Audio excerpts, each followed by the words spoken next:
Hi folks, Josh here. Time feels like it moves way too fast, doesn't it? Especially this year. Genuinely, it feels like a day ago that I was turning 19, and it turns out that that was 10 months ago. And sometimes days, weeks, and months can just roll into one. Like, genuinely, I do not remember doing anything of significance from April to June. But on the other hand, we can remember very specific days very clearly. I'm sure it's the case for yous too. Like, there's just one day you can picture, it's one moment in time that stands out among the rest. But one of these moments that I can remember happening perfectly clearly happened 6 years ago, on the 26th of October 2014. That was the day I finished Telltale's The Walking Dead Season 1 for the very first time, and it was on that day that I had found my favourite video game ever.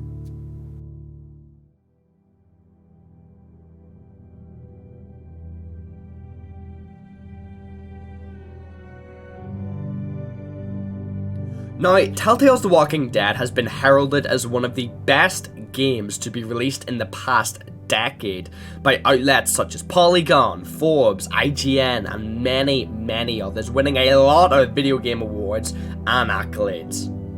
But why? Well, I'm going to try to explain why I think it won all these awards and why I personally love it. So you may realise that I look a bit differently. My hair has been cut and the background's a wee bit different in this video clip compared to the other ones. And the reason that this is the case is because I'm recording this 2 or 3 months after the initial recording. And the reason I'm doing this is to explain to you that this video has taken so many different shapes. Originally, this was going to be a 1 hour long video on the entirety of Season 1. It was going to be one video essay on the entirety of the 5 episodes of The Walking Dead. However, I feel like if I did it that way, I'd be doing a disservice as to why I love this game so much. And I realized I was talking more about one episode than I was the other episode, and I just wanted to get more in depth than I was, given the time constraints. So, the solution to this is we're going to be doing 5 different video essays, one for every episode, where it might not be as long as an hour, but we're going to go in plenty of depth. So that is to explain why I might have short hair, why I might have long hair in other video clips, because I had the majority of episode 1 basically edited before I decided to split it into 5, and it's not to maximize views or anything like that. That's not the intention. It is genuinely to put across how much I love this game and to, highlight the uniqueness of each episode. So that is going to be the plan. 5 video essays over 5 months, and on the 6th month what we're going to do is we are going to put all of those together. We're going to do a new intro and a new outro, but we're going to put them all together and have a super, super long video essay on why I love The Walking Dead by Telltale. And the plan is we're going to be doing this for every season. So that's going to be fun. But without any further ado, folks, let's begin at the beginning. A very good place to start.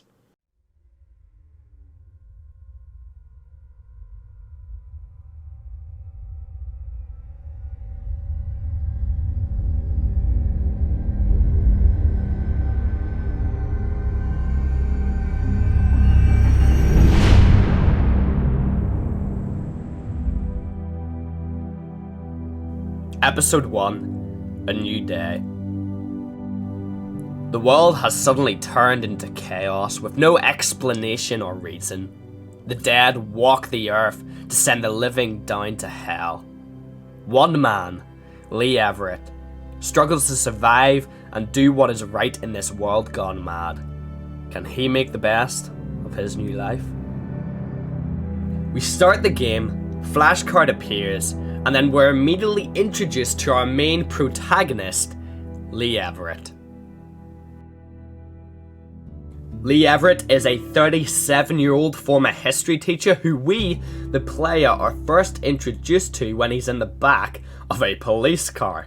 He starts the game in handcuffs, so I suppose he can only go up. It's here where we learn from the police officer that's escorting Lee that Lee was convicted for killing a state senator who slept with his wife, and so he got sentenced to prison naturally. And that's where we are on our way to now. But, as fate would have it, Lee wasn't gonna be making it to prison.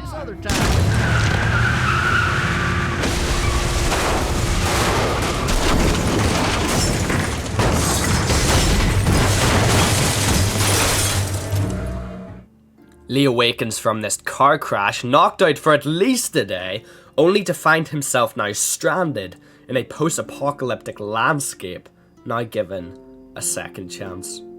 Lee operates differently from other video game protagonists, mainly thanks to the gameplay. So let's talk about the gameplay, since we've already seen it displayed in the opening. According to Wikipedia, the most reliable of sources I know, The Walking Dead is described as an episodic, graphic adventure video game, which is true, but let's look at that a bit more closely. The Walking Dead follows the Telltale episodic formula, basically meaning that each Telltale game is split up into episodes, specifically 5 episodes for The Walking Dead. And these episodes make up the story of the game. It's very much like a TV show in that sense. However, that's not the only similarities with TV that this game has.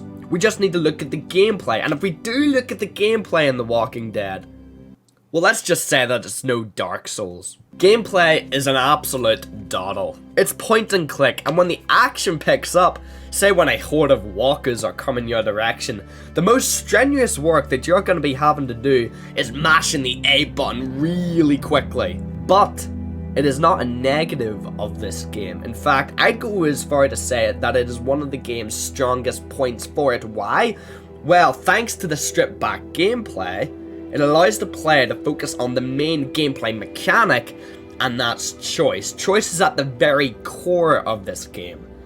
It influences the characters, the player's experience, and the story. In the journal article titled "The Official Rulebook for Choice in Video Games, an Examination of Choice in Modern Narrative Games," it goes in depth about the choice system in The Walking Dead. It says, "Almost all of the choices are made by selecting one of 4 dialogue options. This often is the only way the player can interact with the story. Despite this, it's riddled with game-changing decisions that are difficult to decide. The Walking Dead also presents drastic decisions, where the choices get limited down from 4 options to just 2. The article goes on to describe one of these decisions later on in the game. It says, "At one point in the game, you must decide if you sever your own arm that has been bitten by one of the infected walkers, or accept your fate of infection and keep your limb." This happens at the end of episode 4, going into episode 5. These decisions are designed to pressure the player, since they appear to have such a momentous impact on the ultimate fate of the character the player is controlling. As such, these impactful decisions are often the only decisions taken out of the typical 4-choice dialogue format used in Telltale's games. This makes the player really feel the weight of their decisions. Each decision made, whether seemingly minor or extremely major, influences the outcome of the game in some way, and we'll see how the game reminds us of this fact later on in the game. And these choices affect Lee Everett as a character. It's all based on your choices. Depending on the player's preference, Lee can range anywhere from a sarcastic scumbag all the way to Jesus Light. However, despite these choices we can make, we can still see that Lee is smart, resourceful, tactical, and independent. Now, these choices can be further broken down into their own categories, but we'll get to those later. For now, let's continue with the story for a bit. So we return to Lee, fresh off of falling down a hill over and over again. Lee pulls himself out of the car wreckage and comes face to face with the new and biggest threat to humans other than humanity themselves: walkers. These walkers are slow-moving zombies, classic zombies, shambling about the place looking for brains to eat. You may say, well, yeah, zombies would be scary, but surely all of these folks have watched zombie movies before. All you have to do is just shoot them in the head or like push them over, and then that's them defeated, right? Well, this ain't the case. As I'm sure fans of The Walking Dead comic and TV show already are well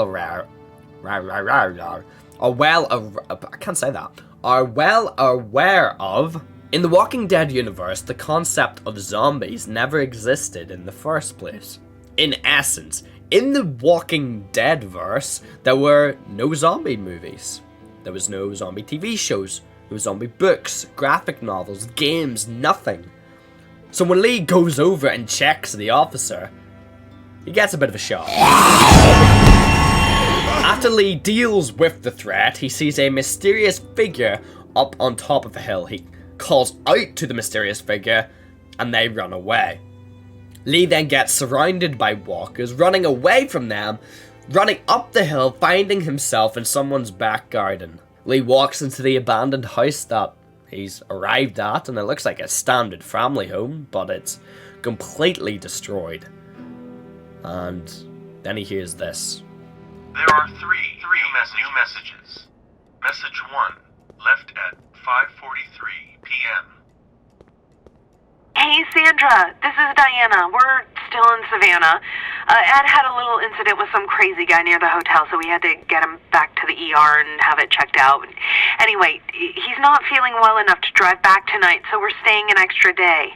Thanks so much for looking after Clementine, and I promise we'll be back in time before your spring break. Message 2, left at 11:19 p.m. Oh my god, finally. I don't know if you tried to reach us. All the calls are getting dropped. They're not letting us leave and aren't telling us anything about Atlanta. Please, just leave the city and take Clementine with you back to Murrieta. I've got to get back to the hospital. Please let me know that you're safe. Message 3, left at 6:51 a.m. Clementine, baby.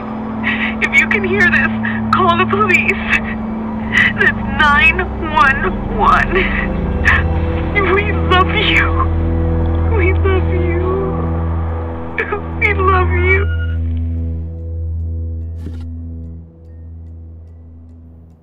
After hearing this disturbing voicemail, we are then introduced to, I'll just go ahead and say it, my favourite video game protagonist of all time. Ladies and gentlemen, Clementine. Now, as much as I would love to turn this into a Why I Love Clementine video, I do need to keep somewhat on track, so we're only going to scratch the surface on why Clementine is such a great character, and why she's loved by myself and many, many other players. Clementine, from here on out now called Clem, starts the game as an 8-year-old, ends the game as a 9-year-old, and oh, she's such a good character. Here is 4 reasons why she's my favourite character. Reason 1, she's hilarious. We'll see, Clementine. What's this thing? Daddy said it's called a salt lick. Yeah, but don't lick it. It's gross. Did you lick it? I don't know. Reason 2, she's adorable. You need to know how to protect yourself. Like hiding or running away? Got it. Reason 3, she's not annoying, unlike other characters. My hands hurt and my ears have noise in them. Like... And reason 4, which is the actual serious reason, although all the other ones are perfectly valid, but reason 4, she is the most important character, and the best character because of it. Let's talk about the role of father-daughter relationships in gaming. There's an article written by Sarah Stang of York University which is titled Big Daddies and Broken Men, Father-Daughter Relationships in Video Games. And in this article, it analyzes 4 different games. Those being BioShock 2, BioShock Infinite, Last of Us, and for our purpose, The Walking Dead. She notes several very intriguing thoughts, so I'll just quote it from her. She notes that paternalized protagonists have become an increasingly and often overwhelmingly omnipresent feature of popular film in the early 21st century. And we of course can see plenty of examples of that. You've got movies like Interstellar, Taken, Pursuit of Happiness, Finding Nemo, and those are just in the 21st century. Expanding our time frame, we've got movies like The Lion King, Mrs. Doubtfire, Star Wars even, Indiana Jones and the Last Crusade, and many, many others. And in this article, it's noted that the trend of paternalized protagonists is finding its way into video games. Games journalist Stephen Telltale calls this the daddening of video games, which is an amazing phrase. This daddening of video games is being celebrated as a maturation of the industry. And the article reflects that one of the reasons that this may be happening is that gaming's average audience is circling around the 30 to 40 year age range. And naturally, this kind of lands in the father demographic. But anyway, let's look at the relationship between Lee and Clem in The Walking Dead. The article categorizes The Walking Dead, and Bioshock 2 for that matter, as an example of daughters as moral barometers and moral compasses. Let's explain that. When the relationship between Lee and Clem begins here at the start of episode 1, it becomes one of surrogate father-daughter. And the game makes it clear that Lee's primary motivation throughout the game is to protect Clem at all costs. As Melissa Hutchinson, the voice actor for Clementine, stated, the whole backbone of the story is the relationship between Lee and Clementine, and the choices Lee makes in order to protect Clementine. I believe the article puts the importance of Clem very well, and it's definitely true. Clem becomes Lee's and the player's moral compass. Every decision that you and I now make reflects in some way back on Clementine. And in case you may forget this throughout the game, you'll get reminded of it plenty with a pop-up message that we have all feared. Clementine will remember that. There are instances when you directly affect Clem, whether it be her personality or her appearance, and then there's other instances where your choices on a completely unrelated situation to her will reflect back on her. You can cut her hair, give her clothes, make her into a killing machine. And you can make her choose the hardest choice that she will ever have to make. But we'll get to that later. Don't worry. So we've already briefly discussed the beginnings of The Walking Dead in previous parts. And we are left off with Lee meeting Clementine after Lee had a meeting with her babysitter.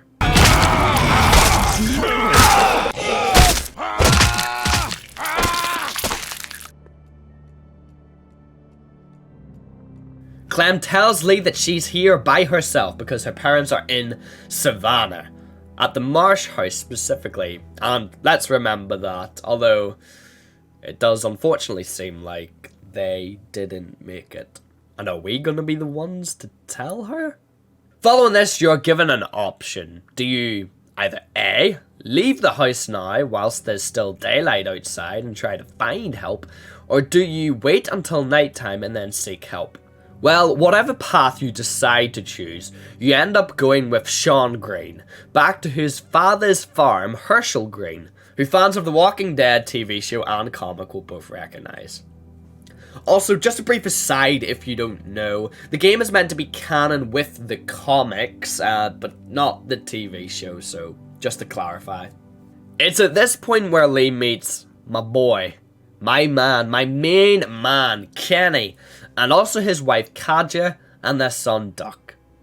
And next day, it's on the farm, Herschel's farm, where we are given our first big choice. It all seems pretty chill, pretty peaceful, when BANG! Walkers from out of nowhere. Go! I'll get my gun!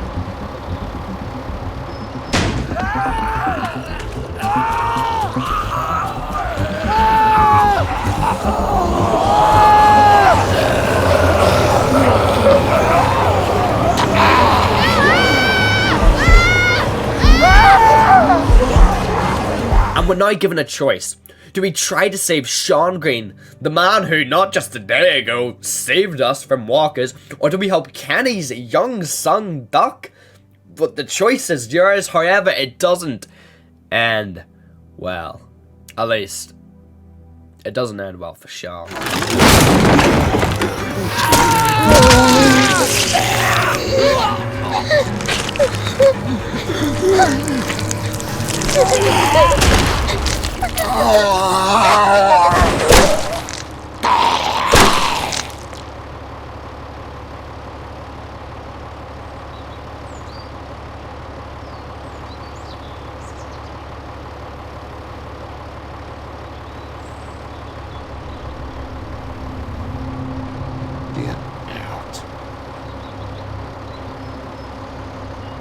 Get the fuck out of here!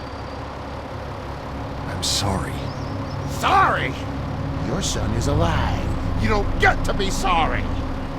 And you didn't even try to help. I thought I could help them both. You thought wrong. And now? Please, just go. Get out and never come back.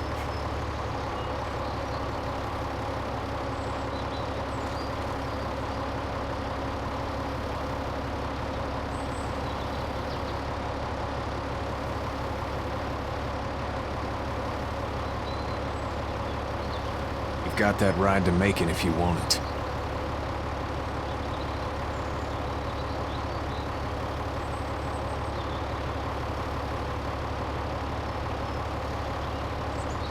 After this, Lee, Clem, Kenny, Kaja, and Duck all go to Macon, Georgia, which is Lee's hometown, where they meet up with a group of characters. Lily, the seemingly leader of the group, Larry, Lily's father, and, off the bat, someone who seems antagonistic and just plain old unlikable. You've also got Glenn, yes, that Glenn. You've also got Carly, a quick-thinking regional news reporter from Atlanta, and Doug, a likable, non-threatening IT technician, both extremely likable, unfortunately. But we'll get back to that. This group is held up in Lee's family pharmacy, but Lee doesn't tell them that this was his family's place. He doesn't want to cause anything. There's a scuffle with Larry, who wants to chuck Duck out because he thinks he's been bitten by a walker. Larry takes a heart attack though, so the group have to help him find heart medication. There's some stuff with Glenn at the motel, you help Carly fix a radio, you give out food, and Lee has to kill his zombified brother outside of the pharmacy in order to retrieve the keys to the back room in order to get the medication for Larry, who tried chucking Duck out at the start. Yeah.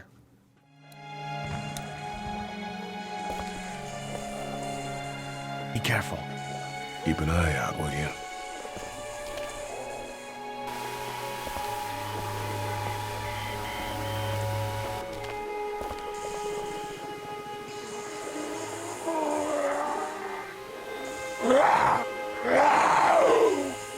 Hey, bud. I don't know what happened to Mom and Dad, but I know if you were there, you would have died for them. So, yeah. I'm gonna assume that's what happened. Did you find them yet? Give me a second.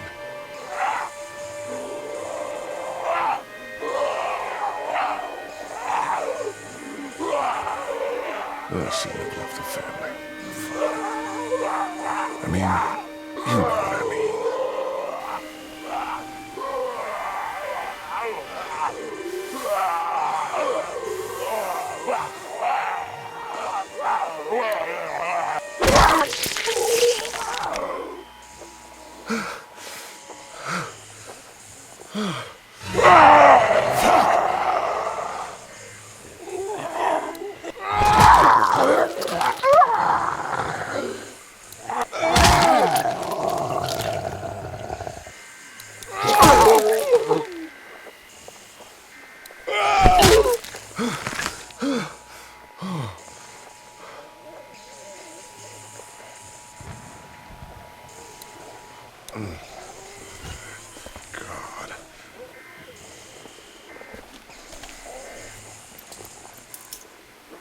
There we go.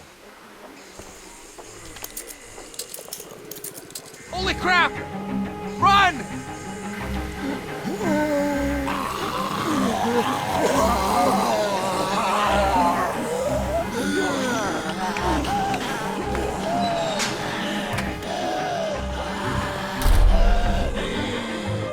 The alarm goes off when you enter the back room though, bringing all the walkers swarming towards the pharmacy. It's at this point, at the end of the first episode, where the player feels the absolute weight of their choices in this game, as in a practically split-second decision, we have the power of life and death between either Doug or Carly. Let's return to the discussion of the different player choices found in The Walking Dead, because I think now is a fitting time to discuss them, as we take a pause right in the middle of a split-second decision. A Black Shell Media article identifies 9 different player choices found in all video games, and The Walking Dead fits a couple of these. We've already talked about the drastic choice, otherwise known as the dramatic choice. It's described as empowering players to make the decision based off of emotion, and we can see this choice with the choice of Doug and Carly. There's the weighted choice, where us as the players are confronted with a decision that will have consequences no matter what choice we choose. One way or another, each choice is going to have its own set of pros and cons. There is also the immediate choice, where the player is provided with instant feedback from their actions, and if you've played The Walking Dead, you will know that most of the drastic choices found in the game can also be identified as an immediate choice, and it also goes with the weighted choice. With all of these different elements put together, it makes the player practically cack themselves from having to decide between one or the other. Because we know that no matter what we choose, it's going to determine what happens later on for the player, and it's going to change the story in a dramatic way. This choice that we now have to make, choosing between Doug and Carly, the epitome of a drastically weighty, imminent choice, who lives, who dies, well, the choice is up to you. No! Get him off of me!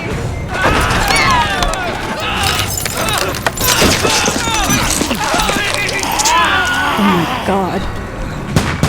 This is why I love this game so much. What you do and what you decide matters. And I do know that in essence there is still a fixed story with fixed story beats that we, the players, still have to hit.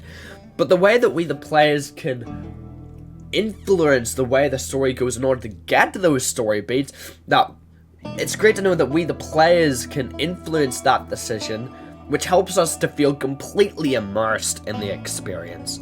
Apologies for using the word immersed. I know it's completely overused, but it's fitting. After this major decision, whether you decide Doug or Carly, everyone else is making their way out of the pharmacy. You're running towards the door now, and then all of a sudden, bang! Larry punches us randomly. He punches us randomly. Oh, Larry just annoys me. Which leads to Kenny, our main man, having to save us. The group heads back to the motel. Glenn leaves at this point in order to correspond with the comic storyline, keeping everything canon, and then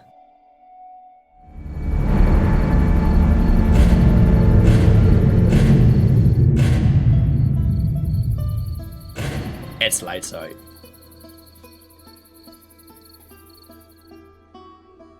And with that, folks, that is the end of the first video essay that we are going to be doing on Telltale's The Walking Dead franchise. If you've stuck around this long, or even if you've skipped to the end here, just 2 things. Firstly, I'm sorry that you've heard me talk / you've seen me for 30 minutes. That is a lot for anyone. But secondly, and most importantly, I want to thank you for watching it. I want to thank you to the people that are subbed, to the people that have liked, commented. You don't have to do any of that, but thank you for that. If you do have suggestions on aspects of the game you want me to talk about, or the other episodes, or even this episode, or just you want me to talk about something in general, just let me know in the comments. I'll try and try and work it in somehow, I suppose. As I've said, this is going to be the start of I don't even know how long, but basically every month we're going to be releasing a video essay on The Walking Dead, and it's seemingly we're gonna be doing that for every season. I don't know how manageable that is. That is the plan at the minute, although plans can change. Although certainly over the next 5 months, we're definitely going to be doing season 1. And then on the 6th month, we're going to put it all together and have an uber-long video essay. And I just said the phrase uber-long. So I think it is time we just wrap this video up. Thank you all very much for watching. I love you all so much. If anyone is watching this, or has watched this, thank you very much. I really appreciate it. I love you all. Goodbye.